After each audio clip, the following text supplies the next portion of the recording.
Hi friends, இந்த டிமார்ட்டுக்குள்ளே வரும்போது இனிமேல் நம்ம ரேஷ்மாவை கூட்டிகிட்டு வரக்கூடாதுன்னு நான் முடிவு பண்ணியிருக்கேன். ஏன் சொல்லுங்கள், சும்மாவே இருக்க மாட்டேதுங்க. இதை வாங்கலாம், அதை வாங்கலாம், இதை எடுக்கலாம், அதை எடுக்கலாம். நல்லா லீவை விட்டாங்கங்க. எனக்கு தெரிஞ்சு 3 மாதமாக அவள் காலேஜுக்கு எக்ஸாம் மட்டும் தான் போய் எழுதிட்டு வரா. இப்போ எக்ஸாம் முடிஞ்சு இன்னும் 1 மாதத்துக்கு லீவ் இருக்குது. அதுக்குள்ளே அவள் என்ன பண்ணுவாளோ தெரியல போங்க. இதை எடுக்கலாம், அதை எடுக்கலான்னு ஒரு வழி பண்ணி எனக்கு டயர்டாகவே ஆகிடுச்சு. நான் போட்ட டேப்லெட்டுக்கு எனக்கு பசியும் வந்துடுச்சு. வீட்டில் வடித்து வச்சுருக்க சாத்தில் புளியை கரைச்சி விட்டு நைட்டு புளிசாக இருந்தால் வாங்க நம்ம ஹோட்டல்லே சாப்பிட்ருவோம் பாவான்ட்டேன். எனக்கும் பசி வந்துருச்சு, அவருக்கும் பசி வந்துருச்சு. அடுத்து நம்ம டேரனை போய் கூட்டிகிட்டு போனோம் ஸ்கூலுக்கு. அதனால் நாங்கள் என்ன செஞ்சோம், நேராக நம்ம அக்கீமுக்கு போய்டுவோன்ட்டு அங்கே போய் எம்டி பிரியாணி தான் வாங்கினாங்க. கறியே வேணான்னு நினச்சேன்.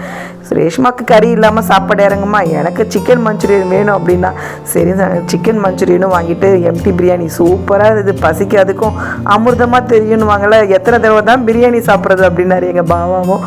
ஒரு வழியாக நாங்கள் சாப்பிட்டு வந்தோங்க. இப்படி தான் இன்றைக்கி டே போச்சுங்க.